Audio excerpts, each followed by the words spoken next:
Vamos dar uma olhada nessa, pessoal.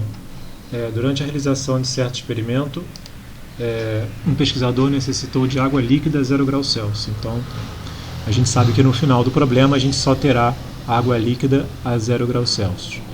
Para obtê-la, pegou um recipiente contendo 400 centímetros cúbicos de água, então 400 centímetros cúbicos de água, que estava no interior de um refrigerador a uma temperatura inicial de 5 graus Celsius. Em seguida, dispõe de pedrinhas, de gelo a menos 20 graus Celsius. Menos 20 graus Celsius, com massa de 5 gramas. Misturou algumas delas à água do recipiente e atingiu o seu objetivo. Então a gente também tem nesse problema um recipiente. Então a gente tem um recipiente também no problema, que também deve estar à mesma temperatura inicial da água, eles devem estar em equilíbrio térmico. Desprezando-se as possíveis trocas de calor com o meio ambiente, o meio ambiente não considera o recipiente, e considerando os dados da tabela acima, conclui-se que o número mínimo de pedrinhas misturadas à água foi... Então o que a gente está pensando? A gente tem um recipiente, esse recipiente tem água, essa água está a 5 graus Celsius, o recipiente também está a 5 graus Celsius, e você vai colocar pedrinhas de gelo aqui dentro. Quantas pedrinhas de gelo você precisa colocar para ter água a 0 graus Celsius? Então vamos calcular a primeira quantidade de calor que a água e o recipiente precisam perder. Então vamos primeiro calcular da água. Então massa vezes calor específico da água vezes a variação de temperatura. Então a quantidade de calor da água, a massa de água são 400 centímetros cúbicos, o volume, a gente não tem a massa, mas se a gente lembrar que a densidade é igual a massa sobre volume, então a massa vai ser igual a densidade vezes o volume, Então a massa que eu tenho é 400 centímetros cúbicos vezes a densidade da água.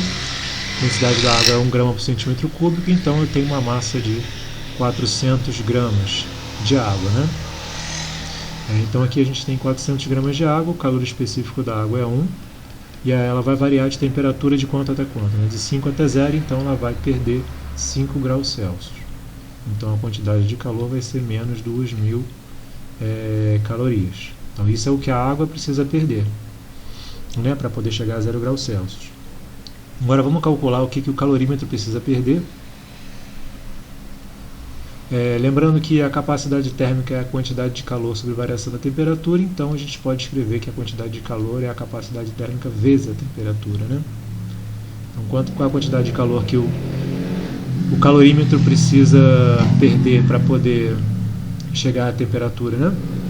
Então, a capacidade térmica do calorímetro é 50, e a sua temperatura vai variar em menos 5 graus Celsius também. Então a quantidade de calor que ele precisa perder é menos 250 calorias. Então ao todo, a quantidade total de calor que você precisa fornecer é menos 2.250 calorias. Isso é tudo que você precisa perder para chegar até 0 graus Celsius. Agora, quem vai te ajudar a chegar a 0 graus Celsius? O gelo, Então, primeiro a gente vai precisar reduzir a temperatura do gelo. A massa do gelo é 5 gramas. O calor específico do gelo é 0,5. E a sua temperatura vai aumentar de 20 graus Celsius. Então a variação é de menos 20 até 0. Então aqui a gente vai ter 100 vezes 0,5, 50.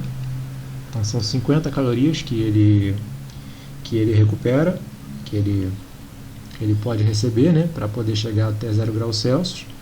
Agora ele também vai derreter, A questão é que ele também vai derreter. Então, tudo isso aqui é sobre o gelo, Então, a massa de gelo é 5 vezes o calor latente do gelo, 80. Então, a quantidade de calor que ele tem para fornecer é 400 ao todo. Então, ele pode absorver uma quantidade de calor de 450 calorias.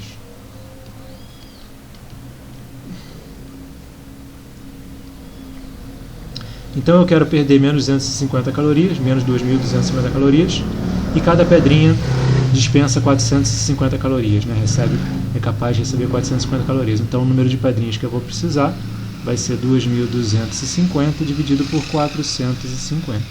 Isso dá exatamente 5 pedrinhas. E a resposta correta é a letra B, Beleza, pessoal? Dúvida nos comentários, um abraço e até a próxima.